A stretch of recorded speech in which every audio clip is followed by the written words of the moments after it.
Okay, so let's try to unpack this. We're diving into a project that, for me, really defines that strange, beautiful borderland between math and, well, feeling. Right. We're wrestling with Autechre. This is music that feels so purely rigorous, built on code and algorithms, but somehow it still has this profound human rawness to it. It's the ultimate paradox of electronic music, isn't it? We're looking at Sean Booth and Rob Brown, and it's clear they never set out to be just musicians. They were sonic architects. Their whole mission from the start, it wasn't just about notes. It was about redesigning the very structure of sound itself. So our mission today is, I guess, part chronological, part philosophical. We want to trace their 30-year journey, starting with their role as pioneers for Warp Records' big artificial intelligence series. A legendary series. And then track their ascent to becoming these masters of algorithmic sound.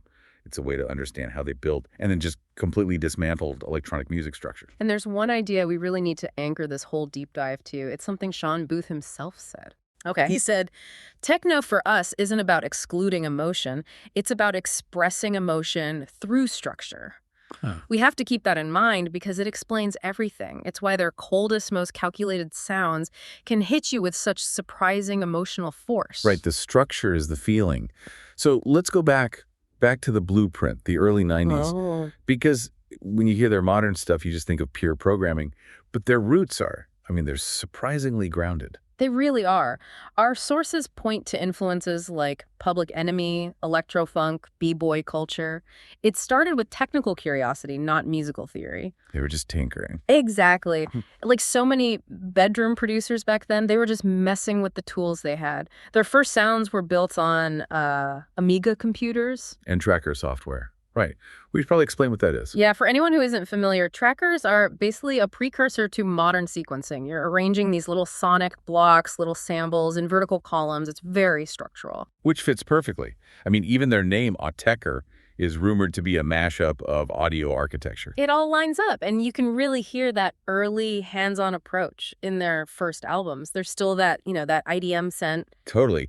Incunabula in '93 still had very clear melodies. It had beat structures. You could identify it as electronic music. And they refined that almost immediately with Amber in 1994, which got all this praise for being lyrical and spacious. It sounds huge, almost beautiful in a conventional sense. And technically, that whole era was about finding that sweet spot, that zone right between the human and the machine. They were combining classic analog synths with new digital samplers. So they had to master the traditional rules melody rhythm before they could just, tear them all down. Precisely. And what's interesting is even as they started pushing things, they weren't just abandoning the club. No, they just wanted to rebuild it from the ground up. As they said, we didn't forget the dance floor. We just wanted to reconstruct the reason the body moves. And that reconstruction project started right away. It led them straight to the album that changed everything for them. Try Repeta in 1995. Yes, this is the big one. This is the turning point where they just shattered that IDM mold they'd only just helped to create. The change is immediate. You listen to it, and that pleasant, atmospheric vibe from Amber is just gone. It's replaced by something so much more severe.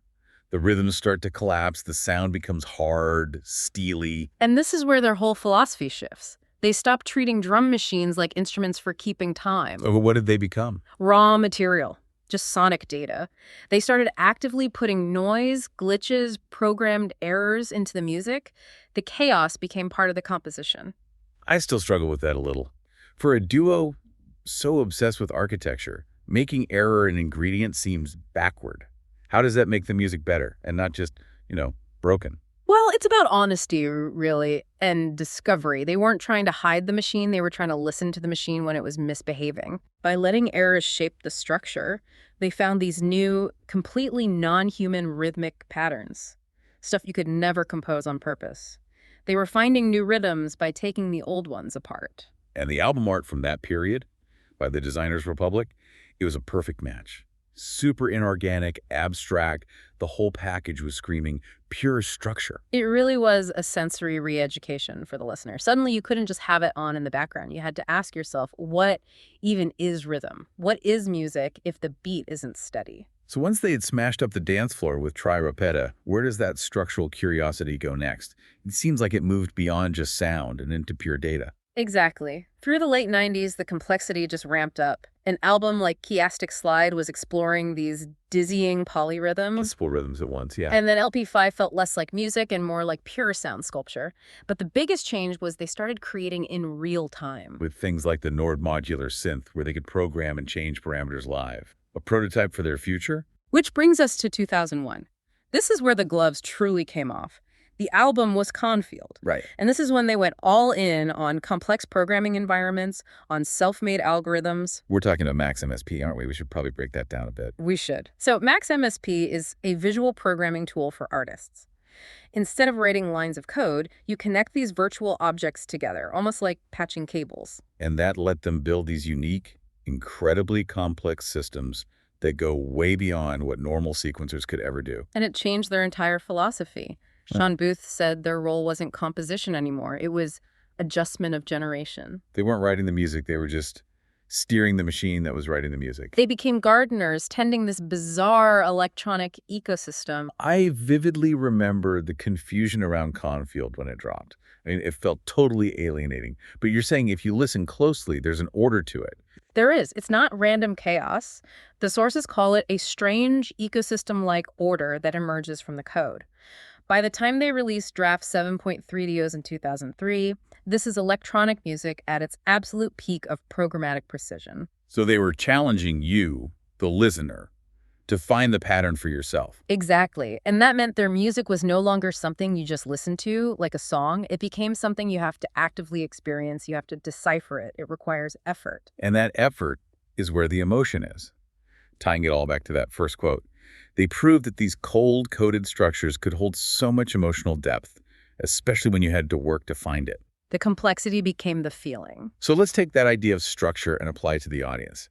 Because their live shows are maybe the ultimate expression of their philosophy, getting rid of visuals completely. It's an aggressive move, isn't it? You go to an Autechre show, the stage is pitch black. No lights, no screens. The only goal is to dominate your body and your mind with pure sound. Hold on. So I'm paying money to stand in total darkness while sound assaults me. That sounds less like a concert and more like a statement.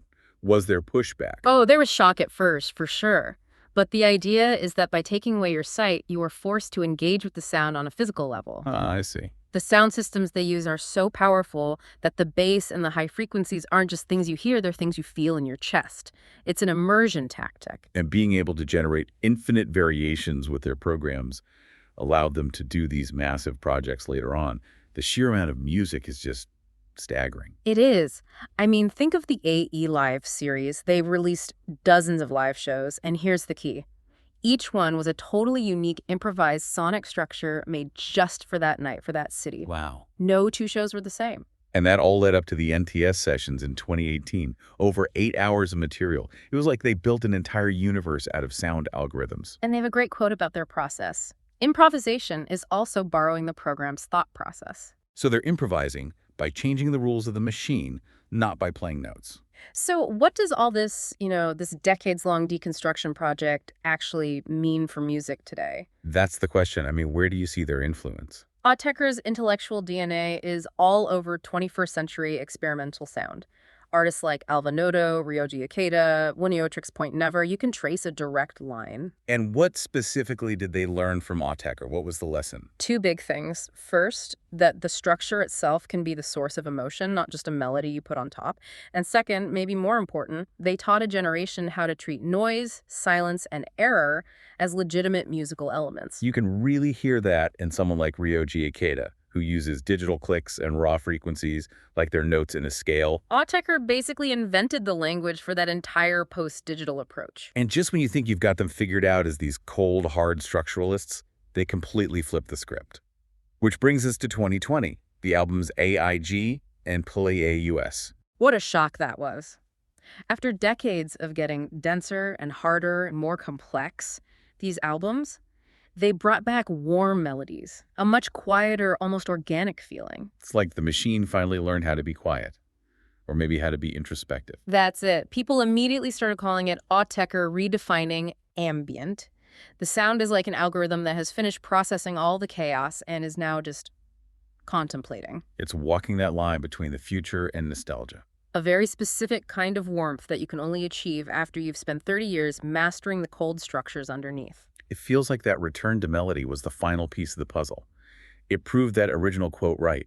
You can express emotion through structure, because once you master the code, you know exactly where to insert the feeling. Exactly. The architecture was never about removing emotion. It was about finding new, more rigorous ways to channel it. What a journey. From Yeah. Public Enemy and Amiga trackers to shattering rhythm to embracing these self-made algorithms in Max MSP. Autechre just used technology to ask these huge questions. What is composition? What does it mean to be human in the age of the machine? They're more than a band. They're like a technological device for expanding your own concept of what sound can be. They were way ahead of our current conversations about AI and creativity. It feels like their work isn't just about what they create, but what we discover about ourselves when we listen to it. And that raises the ultimate question, and I want to leave you with this final idea from the sources. It's a powerful one. Perhaps Autechre's greatest achievement is creating a space where humans might be listening to the unknown parts of their own brains using machines. Wow. So their music isn't just for listening, it's a mirror. It shows us how our own minds process chaos and order. Autechre, always exploring the far side of structure. That's a thought to sit with.